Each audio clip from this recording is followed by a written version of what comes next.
தயவு செய்து நாங்க 16 வருஷமா குழந்தை குட்டிங்களோட வந்துகிட்டு தான் சார் இருக்கோம்.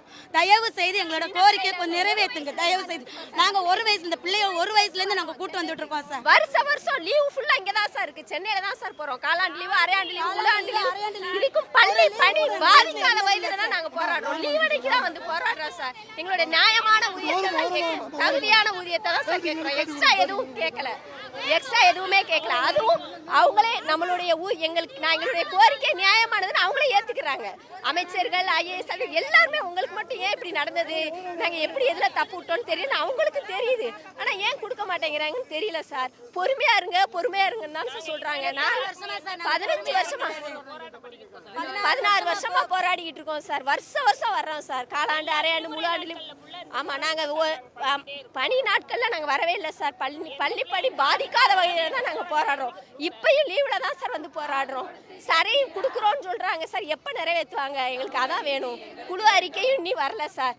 பொறுமையா இருங்க, நாங்க செய்யறோம் அப்படின்னு தான் சொல்றாங்க. எங்க நியமன ஆணை நான் 2009 சார். நான் விருதுநகர் மாவட்டம் சார். என் நியமன ஆணையில 4500 170 அந்த பேசிக் பே சார் எங்களுக்கு. ஆனா அந்த பேசிக் பே எங்களுக்கு கொடுக்கல. எங்க அப்பாயின்மெண்ட் ஆர்டர்ல 5200 2200 அந்த பேசிக் பே போட்டிருக்காங்க சார். எங்களுக்கு வெரிஃபிகேஷன்ல கொடுத்த அந்த தர ஊதியம் எல்லாமே வேற, பேசிக் பே வேற, ஆனா அப்பாயின்மெண்ட் ஆர்டர்ல வேற எங்களுக்கு. அது எப்படி சார் நியாயமாகும்? வெரிஃபிகேஷன்ல என்ன போட்டிருக்காங்களோ அதான் எங்களுக்கு அப்பாயின்மெண்ட் சம்பளமும் வரணும். அதை எப்படி மாத்தினாங்க? ஒரு நாள் டிஃபரெண்ட்ல எங்களுக்கு 25,000 30,000 பாதிக்குது சார். நாங்க மே 31 ஜாயின் பண்ணவங்களுக்கும் ஜூன் 1ஆம் தேதி ஜாயின் பண்ற எங்களுக்கும் 25,000 30,000 வரைக்கும் நாங்க பாதிக்கிறோம். ஒரு நாள் டிஃபரெண்ட்ல எல்லாருக்குமே ஒரே கல்வி தகுதி தான். ஆனா சம்பளம் மட்டும் எப்படி சார் 25,000 டிஃபரெண்ட் வரும்? ஒரு நாள் அப்பாயின்மெண்ட்ல எப்படி இவ்வளவு வித்தியாசம் வரும் எங்களுக்கு? அதுக்கு தான் நாங்க கேட்கிறோம். எங்களுக்கு கொடுக்க வேண்டியதுதான் நாங்க கேட்கிறோம். எக்ஸ்ட்ரா எதுவுமே நாங்க கேட்கல. எங்களுடைய அடிப்படை ஊதியத்தை ஏன் குறைச்சாங்க? ஒவ்வொரு பே கமிஷனையும் பொருளாதார அடிப்படையில், எக்கனாமிக் அடிப்படையில், விலைவாசி அடிப்படையில் தான் பே கமிஷன் அமைக்கிறாங்க. அந்த விலைவாசி படி தான் எங்களுக்கு பேசிக் பே கூட்டுறாங்க. இது வரைக்கும் வந்து 5-6 பே கமிஷனையும் ஒன்றுவோல கூட்டிக்கிட்டே வந்தது. 6வது பே கமிஷன் எப்படி சார் குறையும்? பேசிக் பே எப்படி குறைச்சி போட முடியும்? கூடுறது பேசிக் பேனா என்னது, பே கமிஷனா என்னது? ஒவ்வொரு பே கமிஷனுக்கும் அடிப்படை சம்பளம் கூடணும். அதான் நியாயம். இது வரைக்கும் அப்படிதான் கூடி இருக்கு. ஆனா 6th பே கமிஷனை மட்டும் இடைநிலை ஆசிரியர்களுக்கு பேசிக் பே வந்து குறைச்சிட்டாங்க.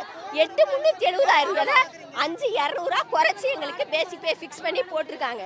இப்போ நாங்க வாங்குற சம்பளம் பேசிக் பே என்ன தெரியுமா? அப்போ புதுசா ஒரு training second grade teacher appointment ஆகிறானா 20,600 தான் சார் எங்க பேசிக் பே. அது யாருன்னா 8வது நடத்துற டிரைவர் கண்டக்டர் வேலை பார்க்குறாங்களே அவங்களுடைய ஊதியமும் 8வது தகுதிக்குரிய ஊதியம் தான் நாங்கள் வாங்கிட்டு இருக்கோம். ஆனால் நாங்கள் +2 முடிச்சு டிடி 2 வருஷமும் முடிச்சிருக்கோம். இது தவிர MA BEd எல்லாமே படித்து தான் வேலை பார்த்துட்டு இருக்கோம். ஆனால் எங்களுக்கும் அவங்களுக்கும் ஒரே மாதிரி பேசிக் பே தான் வச்சு கொடுக்குறாங்க சார். இது எந்த விதத்தில் நியாயம்? அதே மாதிரி ஒரு நாள் வித்தியாசத்துலையும் எங்களுக்கு முன்னாடி உள்ளவங்களுக்கும் 25,000 30,000 டிஃப்ரெண்ட்ல வருது சார்.